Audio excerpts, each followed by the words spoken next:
여러분, 제가 11월부터 원래는 이제 11월까지는 좀 감원이 그렇게 많이 안 일어날 거다 그렇게 이야기를 드렸습니다만은 대량 실업이 이제 시작됐다고 봐야 됩니다. 이게 고용유지지원금이 여행 같은 경우는 특별업종으로 지정된 도시예요. 그래서 내년 3월까지 밀려갔는데 그것도 버티지 못한다고 본 거예요. 그것도 버티지 못한다. 여러분, 여행 박사가 우리가 잘 아는 NHN, 네이버 말입니다. NHN 그룹의 소속사입니다. 한게임이나 페이고를 가지고 있는 그 회사예요. 그의 계열사입니다. 그런데 지금 현재 직원이 한 260명 정도 있습니다. 여행 박사가. 그런데 이 여행 박사가 10명 빼고 나머지 250명을 감원한다는 게 250명. 이게 감원일까요? 폐업일까요? 일단 폐업은 아니라고 하지만 업계에서는 폐업이다 이렇게 봅니다. 업계에서. 사실 NHN 네이버가 잘 나가잖아요. 다른 데서는 많이 팔고 난리가 났어요. 그런데 여행업마저는 지금 최악이니까 결국은 여기서 대규모 무더기 감원이 시작이 됐다. 무급휴직이라도 더 이상 버티지 못한다는 거예요. 무급휴직일 경우에는요. 지금 휴직이니까 임금의 한 70%를 주거든요. 회사에서. 근데 이 70% 중에서도 그 국가가 고용유지지원금으로 90%를 보존해 줍니다. 그러면 보세요. 200만 원을 받는 직원이다. 그렇게 되면 70%가 140만 원이죠. 140만 원 중에 90%가 지원이 된다는 거예요. 그러면 10몇만 원만 내가 지금 기업이 부담하면 되거든요. 그런데 그 10몇만 원을 부담하는 것도 어렵다는 이야기예요.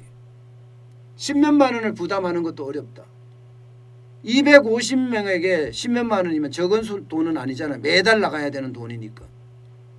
그러니까 여행 박사 같은, 게다가 네이버 이러면 대기업인데, 대기업의 계열사인데 260명의 직원 중에 250명을 감원을 한다고 하니, 야, 이게 이제 무더기 해고 대량 감원의 시작, 이제 바람이 불었다 이런 이야기입니다. 여러분, 여행업체가 지금 적지가 않아요. 여행업체가 보시는 것처럼 6월 말 기준으로 봤을 때도 21,671개입니다. 21,671개. 계속해서 여행산업은 성장세를 구가를 해왔습니다. 계속. 작년 9월에 22,609개까지 올라갔을 때가 가장 많이 올라갔을 때고요. 올 6월 말 기준으로 보면 21,671개인데 여행박사는 회사는 중견 여행사입니다. 그리고 자금이 탄탄하기로 업계에서는 유명했습니다.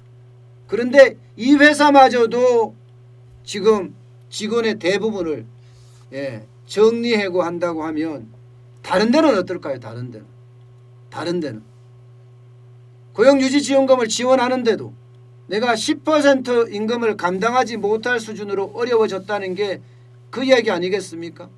내년 3월까지 연장을 시켜줬는데도 더 이상 못 버티겠다는 게 지금 여행사 이야기예요. 그러면 지금 여행업계에서 지금부터 계속 나올 거예요. 여행업계에서. 저는 이게 두려움 났다는 이야기예요. 여행업계만 시작됐던 게 아니잖아요. 이제는. 지금 이스타항공도 1,300명의 직원 중에 지금 600명을 내보낸다고 하죠. 저비용 항공사에도 줄줄이 지금 쏟아져 나오게 생겼어요. 저비용 항공사에도. 제가 말하는 건 정부가 고용유지지원금을 주더라도 그 10%를 회사 부담이 10%인데 10%도 감당 못해서 결국은 내보낸다는 이야기예요. 고용유지지원금의 의미가 없다는 이야기예요. 근데 여행업계에서 이렇게 시작이 되면 LCC 항공업계 시작되고 그 다음에 면세점 업계 시작되고요. 호텔업계, 숙박업계 시작되고 연하 이미 시작됐죠. 롯데호텔마저도 지금 시니어 직원들 정리해고하고 정리해고라고 하긴 그런가요? 희망퇴직 받고 있으니까 말입니다. 그러면 이렇게 줄줄이 되면 이게 유통업으로 번질 가능성이 굉장히 커지고요. 실제로 롯데마트 같은 경우 오프라인 유통업체는 줄이고 있고요. 온라인 유통업체는 오히려 사람을 뽑고 있긴 해요. 이게 차이가 좀 있습니다. 오프라인 유통업체는 지금 굉장히 많이 점포까지도 줄여나가는 추세고 온라인은 또 그만큼의 성장세를 또 구가를 하고 있습니다. 유통은 조금 다르긴 합니다.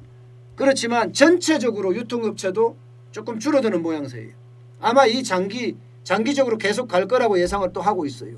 전체 매출 자체가 소비 진작이 안 되기 때문에. 그렇게 되면 제조가 어려워집니다. 소비 진작이 돼서 오프라인이 팔든 온라인이 팔든 많이만 팔아주면 좋은데 이게 많이 못 파니까 기업 입장에서는 생산시설을 더 줄여야 돼요. 그러면 또 줄여야 돼요. 이게 저는 이제 시작이라고 봅니다. 이제 시작이 돼서 여행업계가 촉발을 시켰지만 결국은 전 산업으로 점점 확대가 돼서 내년에도 경제가 저는 굉장히 어려워질 거다 이런 예상을 지금 하고 있습니다. 내년에도 쉽지 않겠다 이런 예상 말입니다. 결국은 장기 불황의 그늘 가야 돼요. 좀비 기업도 늘어나고 한계 기업도 굉장히 많이 늘어나잖아요. 이게 내년 3월부터 정리되기 시작할 거라고요. 왜냐하면 대출 만기 연장을 그때부터는 더 이상 못할 거니까. 이제 정리될 때는 정리돼야 되거든요. 그러면 우리 경제에도 생각보다 큰 충격들이 내년에도 다가올 거다. 저는 이런 예상을 하고 있습니다.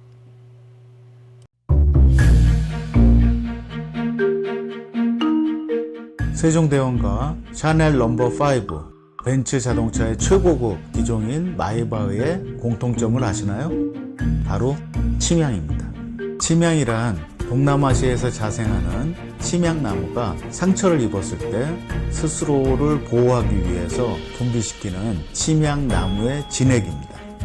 진침향은 태국산 침향과 러시아산 녹용, 그리고 국산 홍삼, 백봉령, 또 산수유, 당귀, 숙지향, 꿀로 이루어진 침향환으로 만성 피로나 또 스트레스, 기력이 저하된 직장인분들, 또 수험생들, 연세 드신 어르신분들이 드시면 좋은 환입니다.